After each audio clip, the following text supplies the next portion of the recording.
Good Thursday morning, everyone, and welcome back for today's Farm and Ranch News. Well, the Montana Stockgrowers 135th Convention is underway here in downtown Billings, and joining us from the state of Tennessee is the president of the National Cattlemen's Beef Association. Jennifer Houston is with us here today. And Jennifer, as we gather here, there's a lot of issues that are impacting the industry, and addressing fake meat is one of those big priorities for the Montana Stockgrowers and for the NCBA. What is the Real Meat Act? I just saw that was brought forward in the Senate. How does this represent the nation's farmers and ranchers on what they produce best, that being beef? Okay, we found out through our research that consumers are a little confused about what actually is in a plant-based or any kind of alternative meat patty. And so the Real Meat Act would clarify what's already on statute, that an imitation ought to be called an imitation. It would put a little teeth in the enforcement.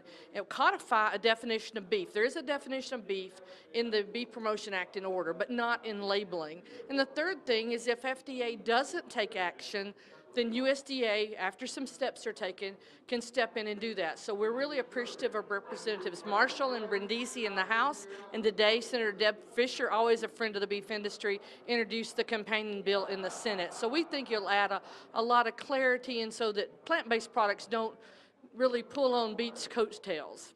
Now, another issue that a lot of producers have watched was the Tyson fire that occurred this past fall.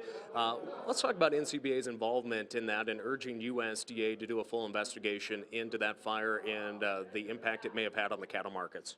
Well, immediately after the fire, well, first of all, when the fire happened, we immediately contacted the White House, USDA, everybody involved, EPA, everybody that might be involved in getting this plant back up and running as quickly as possible. And part of the conversation with USDA is we need to have an investigation into the market forces that happened after, because as everybody knows, it was very disruptive, very volatile for a while. So we really look forward to hearing the results of that investigation, which the Secretary said wanted to be very full and very complete, and hopefully we'll have a report by either the end of the year or the very first of 2020. Well, we look forward to reading more of that report when it is released, but don't go away. I'm going to ask Jennifer about the Endangered Species Act when we come back right after this.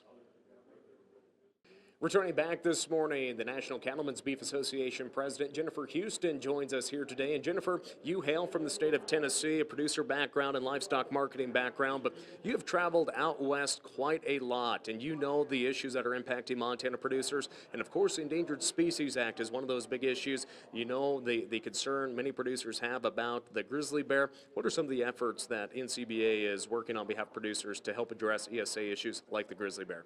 Well, NCBA, along with our partner Public Lands Council, has worked on this issue for a long time. So we were very delighted to be at Department of Interior for their announcement of some of the modernizations of the endangered species. Threatened is now not going to be treated as endangered. Puts a little common sense in it. It gives our producers in our states a little more control, because there's terrible problems out here, and it's not only in the west. We've got the gray wolf in the northeast. We've got black-headed vultures in Tennessee that are not endangered species. They're a migratory bird, but they're still predators. They take our calf crops, and so we know that that's something we have to get worked out.